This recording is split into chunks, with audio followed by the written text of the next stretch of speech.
All right, rock and roll. How are you guys doing? I am Slash from Guns N' Roses. I wish I knew how to get the music to play on this video thing that we got cooking here, but unfortunately I just was able to get my hair all done and set to go, and traffic was a pain. There's my boy Jack. He is dressed up as 9-year-old boy. Here's my right-hand man, Axl Rose. So we're all set to go for trick-or-treating. And my daughter, Abby, she's going to be a 12-year-old girl tonight. Or Medusa, either or. Nice eye roll. I love you. Sweet, so let's get started with our... Hello! We got a review session going on for tonight. Chapters 14 and 15. We'll run through as many questions as we can and make sure that you guys are set to go for your content so you guys can test tomorrow. And then I'll go out and throw candy at kids. I'm hoping to bring some candy in for you guys as well for our review sessions, and hopefully we get a chance to do one of those sometime soon. So let's get started with our questions. First question was about imperialism. I would not spend a lot of time worrying about ecological imperialism. One of the things you want to be thinking about with westward expansion is that people in the United States were expanding really quickly over the course of the century with birth rates and movement out west as far as like farmers, and they were able to take over. Oh, my top hat's all squished up. Look at that. They were able to take over territory on the western frontier and drive away a lot of the other people who are in the west already. Native Americans, Mexican Americans, other European groups, and so they were able to dominate based on birth rates and also use of the land as they were moving out west. And so that's what they're referring to with ecological imperialism.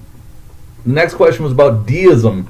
And deism is the idea that many of the founding fathers had about religion. When you think about the Freemasons, the Freemasons are going to be a group of people who are a secret society, and the only entry point for the Freemasons is you must believe in some sort of higher power, and you also have to be invited into their group. It's a secret society. It's not like a public club. And so all these guys who end up in the Freemasons are going to be people who believe in a higher power. They're sharing interactions with other people who have different religious beliefs. And this deism starts to emerge out of the Enlightenment. How do you guys do hair like this? This is ridiculous. That's my top hair even. That's no good.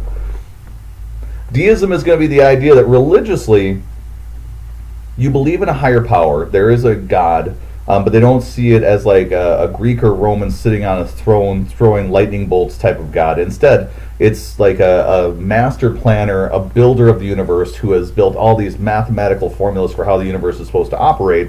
And then the feeling was that within deism, if you thought deeply enough about the universe, you could achieve perfection here on Earth. So there's a lot of connection between deism and the transcendentalism that we see happening in the 1800s. This idea that you can transcend yourself, be something that's bigger. But the deism piece is the idea that you believe in a God, but you don't believe in like the Judeo-Christian God who's bringing plagues on people. Limited liability.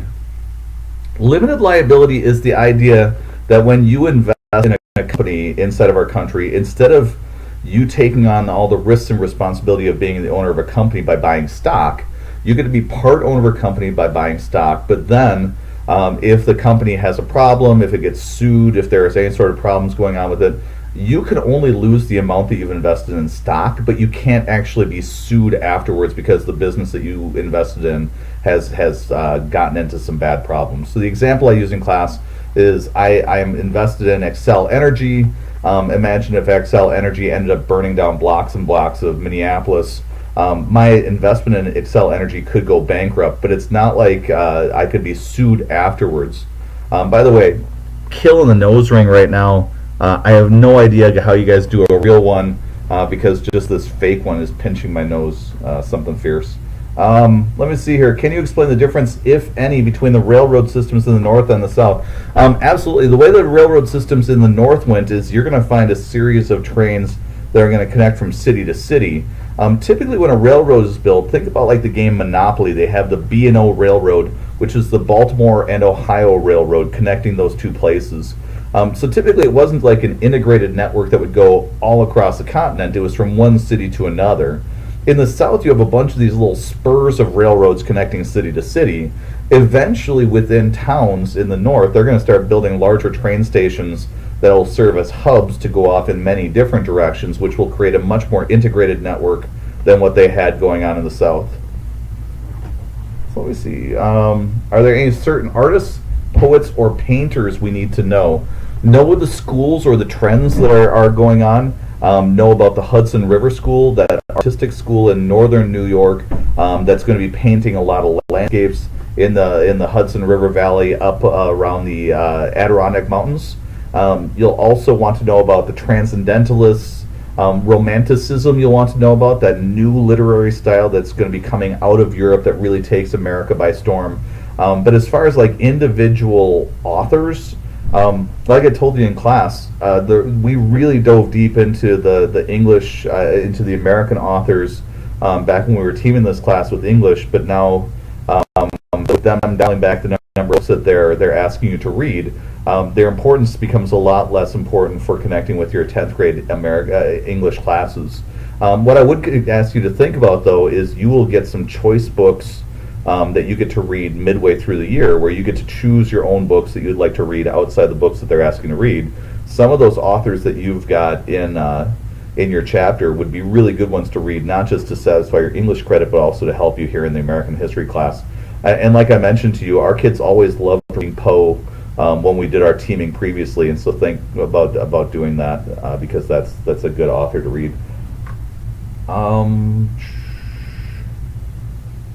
Next question is about the Second Great Awakening and the Second Great Awakening's impact on the Americans. So the Second Great Awakening is going to be a movement that takes place where religion is becoming more and more passionate. You have a bunch of preachers who move from the New England area throughout the rest of the United States discussing how religiously we could become a much better country if we rediscover our religion. And there's woven into it a free will element. I mentioned to you guys that there was a Jacksonian sort of element to it, and I mean Jacksonian from the standpoint that many people start feeling like they can work their way into a better place in heaven if they are able to work hard and be good religiously. That Second Great Awakening, the piece that we wanted to hit on was the idea that sectionally it's going to receive much different in the North than it will in the South, because the Northern sectionalism is going to be, Northern Second Great Awakening is going to be focused on reform. Institutional reform, like trying to figure out how to fix prisons and mental institutions like Dorothea Dix is doing, or Horace Mann with education, trying to reform that to make the country a better Protestant place in fear of what the Catholics were doing by bringing their ideas into the country. You saw that there was a temperance movement, an anti-war movement, but the biggest thing for the Second Great Awakening is going to be how many women in the cult of domesticity, middle to upper income white women who are looking for reform opportunities, will blend together with the abolitionist movement in the hope that if they can free slaves and give them the right to vote, then women will also hopefully soon afterwards piggyback into getting the right to vote too. And so those two things being combined is your key that you'll want to pay attention to with the Second Great Awakening.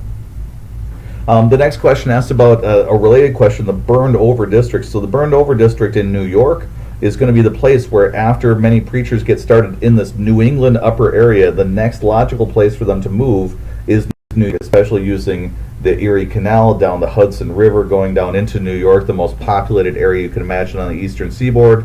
They're going to go there first to start preaching to people in the countryside.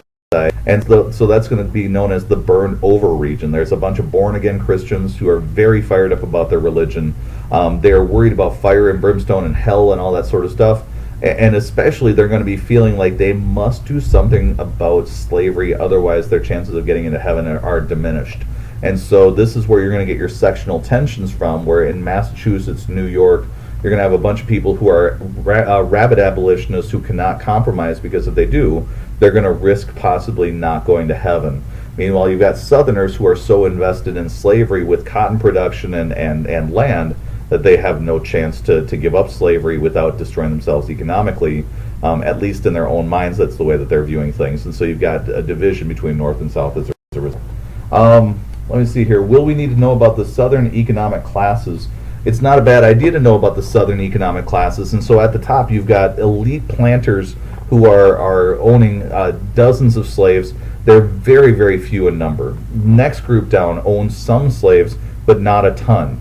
The next group beneath that is the yeoman farmers. And what's weird is we get the impression that most of the people in the South who are white, who are farming, own slaves. And really, the vast minority of people in the South own slaves. But the vast majority of them want to own slaves. And so imagine it almost as like looking at a new farm implement nowadays is the way that many people in the South would look at slavery back then. The idea that if they could get a slave to work on their plantation, then their chances of moving up into upper society would be better.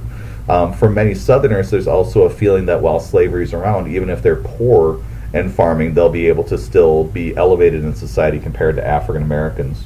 Lowest rungs of the society are freed African Americans and enslaved African Americans, and so that would be the class system that you'd want to recognize when it comes to the South. What next class in the question was, why don't I open chat or comments while I live stream? Really good question. We played around with that a little bit and it didn't work out all that hot. And so it works much better to be able to have the chat on a different site so I'm able to check the two at the same time. But for you guys, I'm assuming that if you wanted to chat with one another, you'd be able to figure that out pretty easy technologically without me needing to be the intermediary. So that's why we do what we're doing.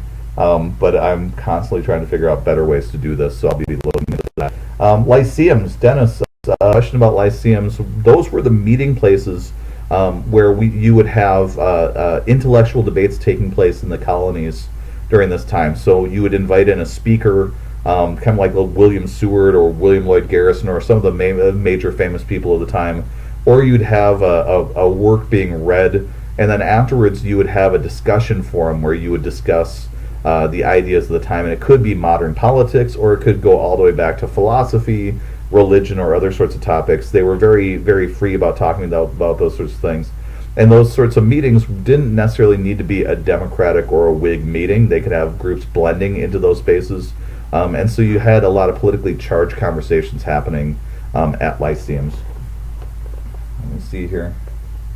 How did utopias change the ideology of Americans? It depended on the group, and so the way that I would ask you to think about everything with the Second Great Awakening is consider it from the standpoint of like a major concert that comes through town. If a major concert comes rolling through town, and it's a game changer for one or two people in the audience, and they'll never forget it for the rest of their lives, and they spend the rest of their lives on a pilgrimage following that band from town to town, that's going to be fine for them, but they're the radicals in the group. So that's the way we should look at the utopians as well.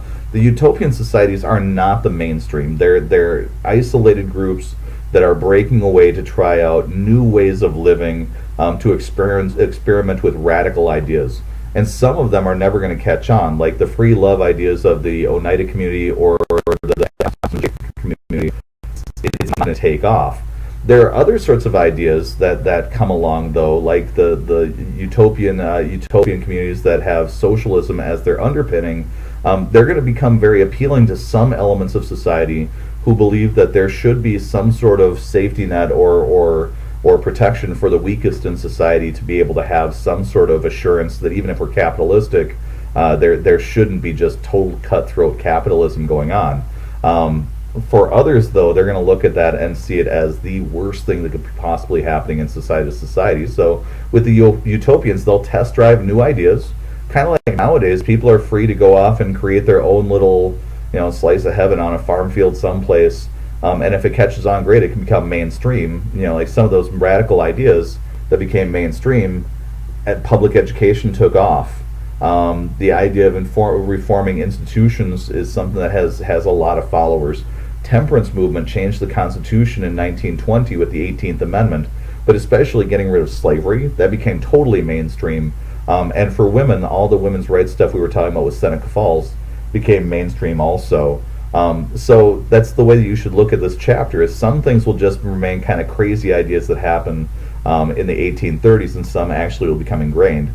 The other element that you should be noticing, though, is the idea that they're much more comfortable with free thinking in the North. Now that they've diversified their economy, any sort of questions can be discussed and tolerated because of the fact that they're not challenging the root of what their society is about. So nobody's having a debate, should we stop farming wheat?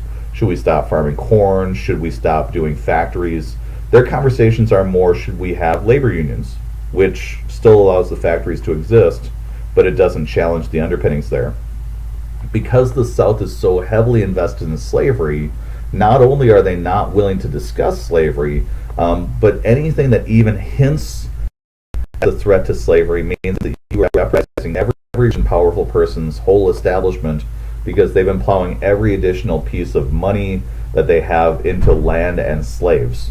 And if that combination is jeopardized, then all of those guys go from being the richest, most powerful people in the country, which they are at this time. Cotton is the top agricultural export that's making money for the Americas.